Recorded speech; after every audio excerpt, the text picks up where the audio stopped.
மதிப்பு நீங்க பாத்தீங்கன்னா வெறும் 4000 கோடி. இவங்க செஞ்சது கிட்டத்தட்ட 50 to 75,000 கோடி. ஹர்ஷத் மேத்தா செஞ்சதுல வந்து 10ல் 1. இது இந்தியாவின் சட்ட திட்டங்களுக்கு உட்பட்டது அல்ல அப்படிங்கிற குற்றச்சாட்டை வச்சு அதை ப்ரூவ் பண்ணிருக்கு. உடனே என்ன பண்ணாங்க, அதானியும் மோதியும் சேர்ந்து பிசினஸ் பண்ற மாதிரி வாஷிங்டன் போஸ்ட்ல போட்டிருக்காங்க. அதையே அப்படியே ஜார்ஜ் சோரோஸ் வந்து ஃபைனான்சியல் டைம்ஸ்லயும் போட்டிருக்காங்க. இப்ப நல்லா யோசிச்சு பாருங்க,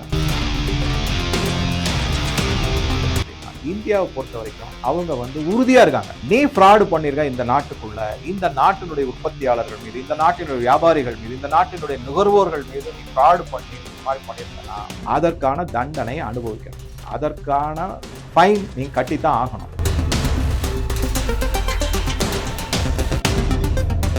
போன வீடியோல வாஷிங்டன் போஸ்டினுடைய ஒரு தவறான செய்தி பரப்புரை எல்லாம் வந்தது. அதை வந்து எல்ஐசி மற்றும் அது மேல வைக்கப்பட்ட குற்றச்சாட்டு, மோடி மூலம் அவர்களுடைய பரிந்துரையின் மீது எல்ஐசி கிட்டத்தட்ட 3.5 லட்சம் கோடி அளவுக்கான பணத்தை அதானி குழுமத்துல முதலீடு செய்திருக்காங்க, கடனா கொடுத்துருக்காங்க அப்படிங்கறதான் குற்றச்சாட்டு. அது மோதியினாலதான் கொடுக்கப்பட்டதுங்கிற மாதிரி பேசப்பட்டது. சரி, அதை பத்தி பேசும்போது மல்லிகார்ஜுன கர்கே வந்து கருத்து தெரிவிச்சிருக்காரு. உடனே மோடி பதவி விலகணும், இந்த அரசு வந்து அதானிக்கான குழுமத்திற்கான அரசு, பொதுமக்களுக்கான அரசு அல்ல, அப்படி இப்படின்லாம் ராகுல் காந்தி அதை பத்தி சொல்லிட்டு இருக்காரு. இங்க தமிழகத்திலும் பல தலைவர்கள் மாதிரி சொல்லிட்டு இருக்காங்க. ஒரே ஒரு தலைவர் தவிர. அந்த ஒரு தலைவர் என்ன சொல்லியிருக்காரு அப்படின்னு பாத்தீங்கன்னா, அவர் வந்து முன்னாள் பாஜக தலைவர் திரு அண்ணாமலை அவர்கள். அவர் என்ன சொல்லியிருக்காரு, மல்லிகார்ஜுன் கர்கே சொன்ன கருத்துக்கு பதிலடி கொடுப்பது மாதிரி மல்லிகார்ஜுன் கர்கேக்கு இந்திய பங்கு சந்தையை சிதைக்க வேண்டும் என்பதுதான் அவருடைய குறிக்கோளா? எல்ஐசி இந்த மாதிரி பல கம்பெனிகளினுடைய பங்குகள்ல முதலீடு செய்வது சர்வசாதாரணம். இது ஒன்றும் புது நிகழ்ச்சி அல்ல. இது வந்து ஒரு பிரதம மந்திரி மோடி பரிந்துரை செய்வதனால செய்யப்பட்ட முதலீடு கிடையாது. பல ஆயிரக்கணக்கான கம்பெனிகள்ல எல்ஐசி முதலீடு செஞ்சிருக்கு அப்படிங்கறத அவர் சொல்லிட்டு, மல்லிகார்ஜுனுடைய கர்கேனுடைய நோக்கமே தவறு, இது இந்திய பொருளாதாரத்தை சிதைப்பதற்கும் இந்திய பங்கு மார்க்கெட்டை சிதைப்பதற்குமான ஒரு பரப்புரை அப்படின்னு திரு அண்ணாமலை அவர்கள் கருத்து சொல்லியிருக்காங்க. இது வந்திருக்கு, பத்திரிகையில வந்திருக்கு, உங்களுக்கும் காமிக்கிறாங்க. அது ஒரு முக்கியமான பாயிண்ட். இப்ப இதுல வந்து என்ன அப்படின்னு பாத்தீங்கன்னா, இந்த பரப்புரை செய்யப்பட்ட போது நீங்க பாத்தீங்கன்னா இந்திய பங்கு சந்தை அதனுடைய உச்சத்துல இருக்கு. அதாவது திங்கட்கிழமை அன்று 25,950 குறியீடு, என்எஸ்சியினுடைய குறியீடு இருக்கு. சென்செக்ஸா இருக்கட்டும், பேங்க் நிஃப்டியா இருக்கட்டும், இல்ல மிட் கேப் இண்டெக்ஸா இருக்கட்டும், இந்த மாதிரி பல இண்டெக்ஸ்ல பாத்தீங்கன்னா எல்லாமே கிட்டத்தட்ட ஆல் டைம் ஹை அப்படின்னு சொல்லக்கூடியதுக்கு ஒரு 50 பாயிண்ட், 100 பாயிண்ட், 200 பாயிண்ட் பக்கத்துல தான் இருக்கு. கிட்டத்தட்ட ஆல் டைம் ஹைக்கு பக்கத்துல வந்துருச்சு. அதாவது market is at a peak. இந்த இடத்துல என்ன பண்றாங்க அப்படின்னு பாத்தீங்கன்னா, இந்த மாதிரி ஒரு குற்றச்சாட்டை மோடி மீதும் அது அரசின் மீதும் என்டிஏ அரசின் மீதும் அதானி குழுமத்தின் மீதும் வைக்கும் போது ஒரு சஸ்பிஷன் வருது. சந்தேகம் என்ன வருதுன்னா, இவங்க காங்கிரஸை சார்ந்த பல முதலீட்டாளர்கள் பங்கு மார்க்கெட்ல ஏற்கனவே ஷார்ட் செல்லிங் அப்படிங்கறத செஞ்சிருப்பாங்க, ஏற்கனவே பங்குகளை வித்திருப்பாங்க. இப்ப இந்த ரூமர் வந்த உடனே, இந்த வதந்திகள் வந்த உடனே பங்கு மார்க்கெட் வீழ்ச்சி அடையும். அது வீழ்ச்சி அடையும் போது விலை குறையும். அந்த மாதிரி விலை குறையும் போது இவர்கள் அதை திரும்பி வாங்கி அதில் மிகப்பெரிய ஒரு லாபத்தை சம்பாதிக்கும். எதற்காக இந்த லாபம் அப்படின்னா, ஒண்ணு வந்து பர்சனல் யூஸ் அவங்களுக்கு எப்பவுமே இருக்கும். எல்லாருமே ஒரு உதாரணத்துக்கு ஒரு 10,000 கோடி சம்பாதிக்கிறாங்க, அது கிட்டத்தட்ட ஒரு 5,000 6,000 கோடி தன்னுடைய சொந்த இதுக்கு எடுத்துக்குவாங்க. மிச்சம் இருக்கிற ஒரு 3,000 4,000 கோடி என்ன பண்ணுவாங்கன்னா, இந்த தேர்தல் செலவுகள், கீழே இருக்கிறவங்களுக்கு கொடுக்கறது, இந்த மாதிரி பல சோசியல் மீடியால வந்து தவறான பரப்புரைகள் செய்வர்களுக்கு சம்பளம் மாதிரி கொடுக்கறது, இதுக்கெல்லாம் அதை யூஸ் பண்ணிப்பாங்க. அதை தவிர வெளிநாட்டுக்கு போயிட்டு வர்றது, அங்க போயிட்டு சில பரப்புரைகளை செய்யறது, அங்க போயிட்டு தகாத செயல்களில் ஈடுபடுறது, இதுக்கெல்லாமும் இந்த பணங்கள்லாம் மிகப்பெரிய அளவுல உதவும் அப்படிங்கிறது ஒரு நிதர்சனமான உண்மை தெரிய வருது. இது ஒரு சந்தேகமாக என்னை பொறுத்த வரைக்கும் படுது, இது மாதிரி செய்யக்கூடும் அப்படின்னு. இது வந்து ஒரு சைடு எஃபெக்ட் தான். மெயின் எஃபெக்ட் என்ன அப்படின்னா ஆட்சி மாற்றம். ஆட்சி மாற்றம் எப்படி வரும் அப்படின்னா பொருளாதார சிதைவு. பொருளாதார சிதைவு அப்படின்னா மக்களுடைய அதிருப்தி. அதை வச்சு ஆட்சி மாற்றத்தை கொண்டு வரும். இதுதான் வெளிநாட்டில் இருக்கக்கூடிய சதிகாரர்களும் அதுங்களுக்கு துணை போகக்கூடிய இந்தியாவில் இருக்கக்கூடிய எதிர்கட்சியின் பலரும், அதுல குறிப்பா இந்த ராகுல் காந்தி, மல்லிகார்ஜுன் கர்கே, இவங்க எல்லாம், ஜெயராம் ரமேஷ், அப்புறம் வெளிநாட்டுல அவங்களுடைய ஆதரவாளராக இருக்கக்கூடிய எல்லாரும் மாதிரி, ஓகேங்களா, சாம் பெட்ரோடா போன்றவர்கள் எல்லாம் இதுல ஈடுபட்டு இருக்காங்க அப்படிங்கிறது தெள்ள தெளிவா தெரியுது. இதை தவிர இவங்களுடைய எஜமானர்கள் என்று சொல்லக்கூடிய ஜார்ஜ் சோரோஸ், அதை தவிர சிஐஏ, அதை தவிர அமெரிக்காவின் டீப் ஸ்டேட், இவங்களும் இதுல இன்வால்வ் ஆயிருக்கு. இந்திய அரசை அதாவது குறிப்பா நரேந்திர மோடி அவர்களை பதவியிலிருந்து எப்படியாவது அகற்றியே தீர வேண்டும்ங்கிற முனைப்பா இருக்காங்க. பல விதமான உத்திகளை கையில் எடுத்து பார்த்தாங்க, ஒன்றும் ஒத்து வரல. அதனால இப்ப மாறி இருக்கு.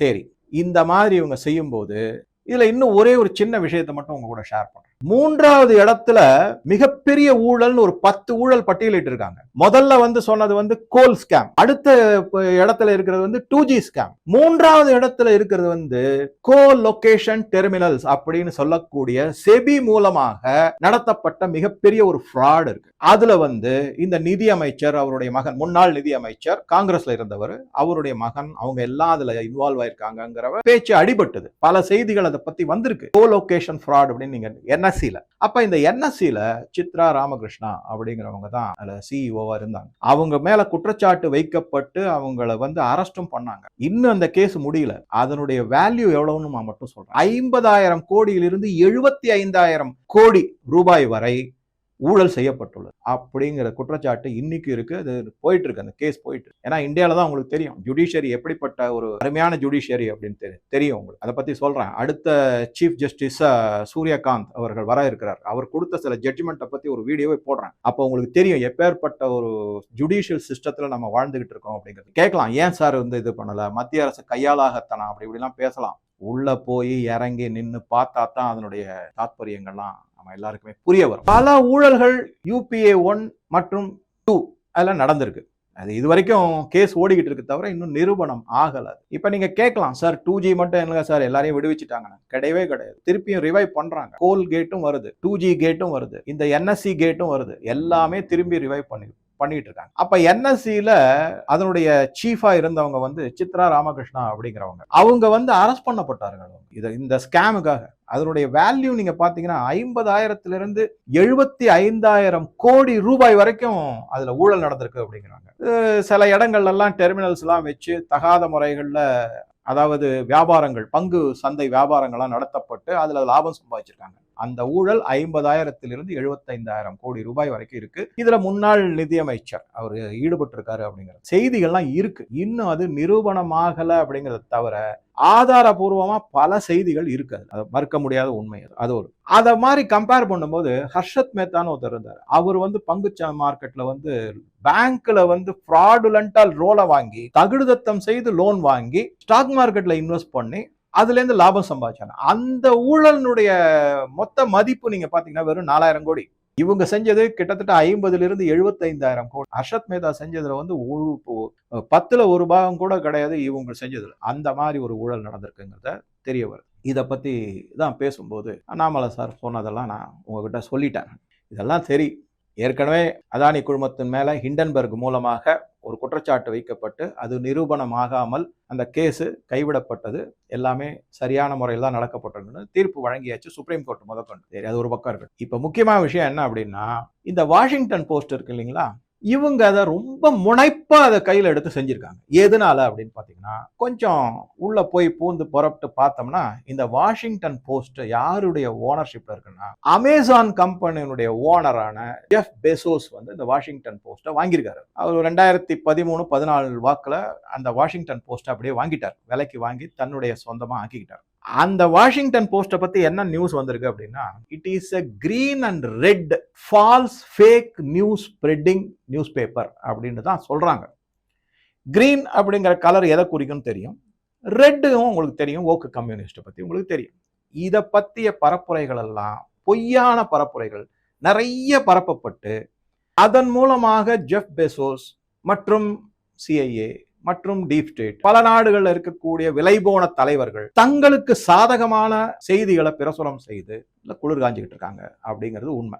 சரி, இவங்க தான் இந்த அதானி குழுமத்திற்கு பாரத பிரதமர் பரிந்துரையின் மேல் 3 லட்சம் கோடி ரூபாய் பங்கு முதலீடும் லோனும் LIC-னால கொடுக்கப்பட்டது அப்படிங்கிற குற்றச்சாட்டை 24 அக்டோபர் அன்னைக்கு பதிவிட்டிருக்காங்க. சரி, இதுல முக்கியமா எதை பார்க்கணும் அப்படின்னா, அமேசான் மேல ஒரு குற்றச்சாட்டு இந்தியால இருக்கு. 3 வருடங்களாக அது ஓடிக்கிட்டு இருக்கு. கிட்டத்தட்ட 2021 கடைசி 22 அப்படின்னு வச்சுக்கோங்களேன். 3 வருடங்களாக அமேசான் மீது ஒரு குற்றச்சாட்டு. எந்த மாதிரி குற்றச்சாட்டு அப்படின்னு பாத்தீங்கன்னாக்க, சில குறிப்பிட்ட மேனுஃபேக்சரிங் பொருள் உற்பத்தியாளர், பொருள் வியாபாரிகள் அவங்க கூட அமேசான் ஒரு கூட்டு களவாணி திட்டமாக கைகோர்த்து உள்ளது அப்படிங்கிறாங்க. அதன் மூலமாக அநியாய விலை குறைப்பு, அநியாயமான நுகர்வோர் சந்தையை உருவாக்குவது, அதுக்கப்புறம் சில பர்டிகுலர் பிளாட்ஃபார்ம்னு சொல்லக்கூடிய தரவுகளை வச்சு தங்களுடைய வியாபாரத்தை அதிகப்படுத்துவது, இந்த மாதிரி செயல்கள் எல்லாம் ஈடுபட்டு இது எல்லாமே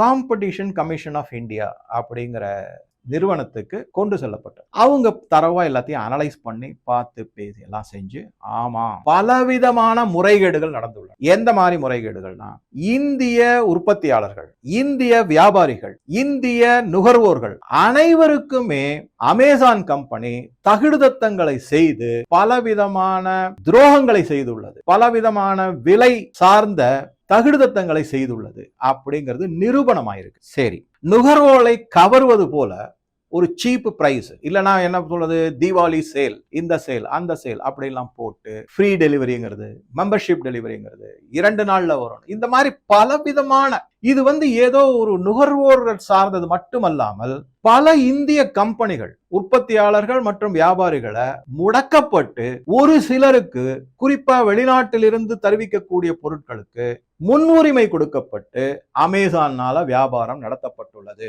இது இந்தியாவில் ஒரு சரிசமமான வியாபார நோக்கு அல்லாதது, இது இந்தியாவின் சட்டத்திட்டங்களுக்கு உட்பட்டது அல்ல அப்படிங்கிற குற்றச்சாட்டை வச்சு அதை ப்ரூவ் பண்ணிருக்காங்க. உடனே என்ன பண்ணாங்க, நல்லா கவனிங்க, பல ஹைகோர்ட்ல அங்கங்க ஹைகோர்ட்ல வச்சு அமேசான் கேஸ் போட்டாங்க. உடனே காம்படிஷன் கமிஷன் ஆஃப் இந்தியா என்ன பண்ணாங்கன்னா, எல்லா கேஸையும் நீங்க ஒட்டுமொத்தமா கொண்டு சுப்ரீம் கோர்ட்ல ஒன்னா விசாரிக்கணும். இவங்க வேணுமென்னே பல கோர்ட்டுக்கு போட்டிருக்காங்க, ஒவ்வொரு கோர்ட்டையும் தனித்தனியா விசாரிக்கிற மாதிரி வேணுமென்றே நடைமுறையில கொண்டு வந்திருக்காங்க, அது வரக்கூடாது இந்த மாதிரி அப்படின்னு சொல்லிட்டு சுப்ரீம் கோர்ட் எல்லாத்தையும் எடுத்து இப்ப போய்கிட்டு இருக்கு, இந்த கேஸ் போயிட்டு இருக்கு. இப்ப எந்த மாதிரி ஒரு ஸ்டேஜ்லனா, கடந்த ஓராண்டுகளாக கொஞ்சம் விரைவாக இந்த கேஸ் நடக்கும்போது அமேசான் மேல இருக்க குற்றச்சாட்டுகள் கொஞ்சம் கொஞ்சமா ப்ரூவ் ஆகிக்கிட்டே வருது. சரி, இந்த மாதிரி ப்ரூவ் ஆகிக்கிட்டே வரும்போது என்ன ஆகும் அப்படின்னா, பல $100 மில்லியன் பொறுமானம் உள்ள ஃபைன், தண்டனை விதிக்கப்படும் அமேசான் கம்பெனி மேல.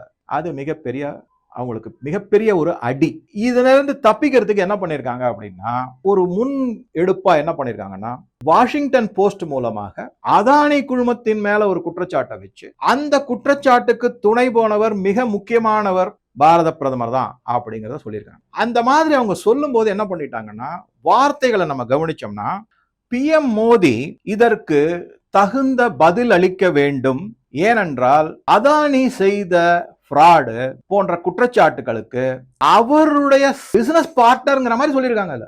அலி இன் பிசினஸ் அப்படிங்கிற மாதிரி சொல்லியிருக்காங்க. அலி இன் பிசினஸ், அதானியும் மோதியும் சேர்ந்து பிசினஸ் பண்ற மாதிரி வாஷிங்டன் போஸ்ட்ல போட்டிருக்காங்க. அதையே அப்படியே ஜார்ஜ் சோரோஸ் ஃபைனான்சியல் டைம்ஸ்லயும் போட்டிருக்காரு. இப்ப நல்லா யோசிச்சு பாருங்க, மோதி என்ன பிசினஸ் பார்ட்னரா அதானிக்கு? கிடையவே கிடையாது. அவர் ஒரு யோகி மாதிரி, ஒரு தவ ரிஷி மாதிரி ஒரு வாழ்க்கை வாழ்ந்துட்டு இருக்காரு. அவருக்கு காசு பணம் அதுலலாம் பற்றே கிடையாது. அந்த மாதிரி இருக்கிற இவங்க பிசினஸ் ஆலி, கூட்டாளி அப்படிங்கிற மாதிரி பேசுறாங்க. இந்த மாதிரி சொல்லிட்டு என்ன மாதிரி பரப்புரை எல்லாம் வந்திருக்கு அப்படின்னா, இப்ப என்ன பண்ணுவாங்க அப்படின்னா, அடுத்த ஸ்டேஜா அமேசான் கூலிப்படை இருக்கும் இந்தியாவில். பல காங்கிரஸ் தலைவர்கள் சொல்லிக்கிட்டு தான் இருக்காங்க, அது ஒன்றும் நமக்கு புது விஷயம் கிடையாது. அவங்கள வச்சு எப்படி ஒரு பரப்புரையை கொண்டு வர போறாங்க அப்படின்னு பாத்தீங்கன்னா, அமேசான் மேல நாளைக்கு ஒரு ஃபைன், ஒரு உதாரணத்துக்கு சொல்ல, ஒரு $100 மில்லியன் ஃபைன் போடுறாங்க அப்படின்னு உதாரணத்துக்கு தான் நான் சொல்றேன். அது எவ்வளவு இருக்குன்றது இப்போதைக்கு தெரியாது, ஏன்னா கோர்ட்ல ஃபைனலா அந்த கேஸ் வர்டிக்ட் வரும்போது தான் தெரியும். அந்த மாதிரி வரும்போது இவங்க என்ன செய்வாங்கன்னா, நாங்க வாஷிங்டன் போஸ்ட்ல அதானி மேல வெற்ற குற்றச்சாட்டுக்கு மோடி அமேசானை பழி வாங்குகிறார் அப்படின்னு பேச ஆரம்பிச்சாங்க, பரப்புரை செய்ய. அதனாலதான் நான் இந்த வீடியோவை கொஞ்சம் தெளிவா 2 வீடியோ, இதுக்கு முன்னாடி ஒரு வீடியோ போட்டிருந்தேன், இப்ப அதை பத்தி கண்டிப்பாக இந்த மாதிரி ஒரு பரப்புரையை செய்ய போறாங்க அப்படிங்கிறது உண்மை. அதுக்கான ஆட்கள் இங்க இருக்காங்க. சோசியல் மீடியால மிக பரவலாக இது பரப்பப்படும். பழி வாங்கி விட்டார் மோடி, வாஷிங்டன் போஸ்ட்ல வந்த நியூஸுக்காக அமேசானை பழி வாங்கிட்டார். எப்படி அமேசான்? அப்ப அமேசானை பழி வாங்குறாங்கன்னாக்க தெளிவா நமக்கு தெரியுது, வாஷிங்டன் போஸ்ட் அமேசானுடைய சிஸ்டர் கம்பெனின்னு தெளிவா தெரியுது. அதை மறுக்கவும் முடியாது. ஆனா பத்திரிகைகள்ல செய்திகளும் வந்திருக்கு, அமேசான் வாஷிங்டன் போஸ்ட ஜெப் பெசோஸ் வாங்கிட்டாரு அப்படின்ட்டு. சோ இப்ப அந்த மாதிரி ஒரு சூழ்நிலை கொண்டு நிறுத்த போறாங்க. பரப்புரைகள் இது மாதிரி செய்யும். அதுக்கு முன்னாடி நம்ம என்ன செய்யணும் அப்படின்னா, இந்தியாவை பொறுத்த வரைக்கும் அவங்க உறுதியா இருக்காங்க. நீ ஃப்ராடு பண்ணிருக்க இந்த நாட்டுக்குள்ள, இந்த நாட்டினுடைய உற்பத்தியாளர்கள் மீது, இந்த நாட்டினுடைய வியாபாரிகள் மீது, இந்த நாட்டினுடைய நுகர்வோர்கள் மீது நீ ஃப்ராடு பண்ணி ஒரு மாதிரி பண்ணியிருந்தனா அதற்கான தண்டனை அனுபவிக்கணும். அதற்கான ஃபைன் நீங்க கட்டித்தான் ஆகணும் அப்படிங்கிற மாதிரி ஒரு உறுதியான நிலைப்பாடுல இருக்காங்க. அதனாலதான் கேஸ் வேகமா போயிட்டு இருக்கு. இது ஒரு முக்கியமான பாயிண்ட். இது ஒரு மிக மிக நல்ல சான்ஸ். இந்த அமெரிக்கன் ஹெஜிமனின்னு சொல்றோம்ல, பல கம்பெனிகள் இருக்கு. மெக்டொனால்ட்ஸ் இருக்கு, கேஎஃப்சி இருக்கு, அமேசான் இருக்கு. சரி, இதுக்கு நடுவில் சார் வாட் அபவுட் பிளிப்கார்ட் அப்படின்னா அது வேற யாரோடதும் கிடையாது, வால்மார்ட்டோட தான். வால்மார்ட்டும் பிளிப்கார்ட்டும் ஒண்ணு. ஸோ அவங்களும் இந்த மாதிரி தகுடு திட்டங்கள்லாம் நிறைய பண்ணிருப்பாங்க. இதுல இன்னொரு கூத்து வேற நடக்கும். ரிட்டர்ன் பாலிசி அப்படின்னு ஒண்ணு இருக்கும். எனக்கு இந்த ப்ராடக்ட் பிடிக்கல அப்படின்னு சொல்லிட்டு ரிட்டர்ன் பண்ணிடுவாங்க சில பேர். அதை எல்லாமே நீங்க நல்லா கவனிங்க. அதெல்லாம் ரீபேக்கிங் பண்ணி திருப்பி விற்பாங்க. ரீஃபர்பிஷ்டு அப்படின்னு வருது, தனியா இருக்கும், பார்க்கலாம். ரீஃபர்பிஷ்டு போன் அப்படின்னு வரும். ஐபோன்லாம் ரீஃபர்பிஷ் பண்ணி விற்கிறாங்க. அந்த மாதிரி கூட இருக்கும்.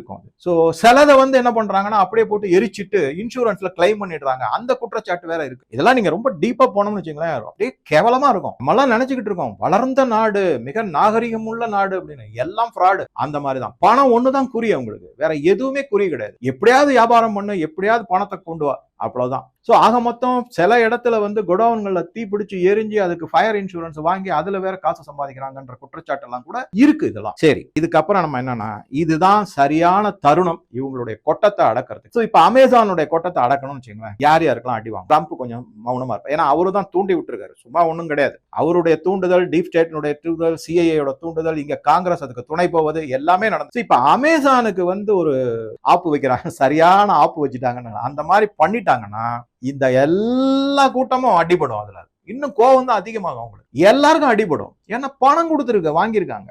அமேசான் கம்பெனியோ இல்ல சப்போர்ட் பண்றதுக்கோ, பாரத பிரதமரை இங்கேருந்து நகர்த்துறதுக்கோ அவங்க பணம் விளையாடி இருக்கு நிறைய. சரி, அது ஒரு பாயிண்ட், முக்கியமான. இரண்டாவதா நம்ம என்ன செய்யலாம் அப்படின்னாக்க, அமேசானுடைய கம்பெனி தான் வாஷிங்டன் போஸ்ட்.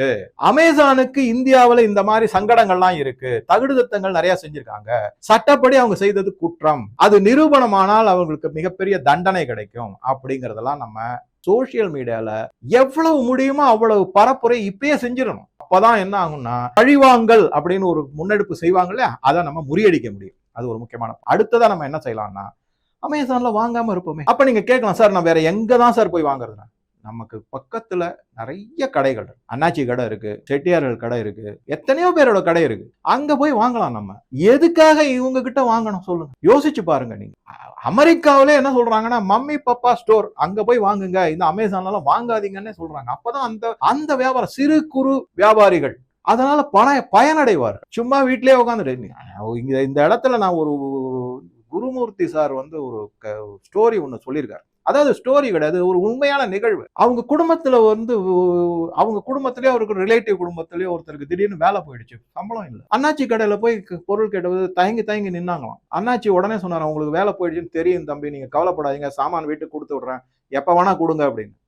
அதுதான் நியாயமான தர்மமான வியாபாரம். நம்ம கிட்ட அந்த மாதிரி ஒரு பர்சனல் டச் இருந்தது. இதுல முகமே தெரியாது, யாரு விற்கிறாங்க, யாரு வாங்குறாங்க, எந்த கம்பெனிக்கு லாபம் போகுது. உங்களுக்கு நான் இந்த விஷயத்துல கிட்டத்தட்ட 40% ஒவ்வொரு பொருட்கள் மேல இருக்கக்கூடிய விலையில அமேசானுக்கு லாபமா போகுது. இப்ப 100 ரூபாய் அப்படின்னா 40 ரூபாய் வரைக்கும் அமேசானுக்கு போயிடும். 60 ரூபாய் தான் யாரு விற்கிறாங்களோ அவங்களுக்கு கிடைக்கும். அதுல அவங்களுடைய செலவு மத்ததெல்லாம் வேற இருக்கு. நல்லா யோசிச்சு பாருங்க. ஜிஎஸ்டில கூட ஏதாவது ஃப்ராட் பண்ணிருக்கலாம், யாருக்கு தெரியும், மாதிரிலாம் கூட இருக்கலாம். சோ இதுதான்.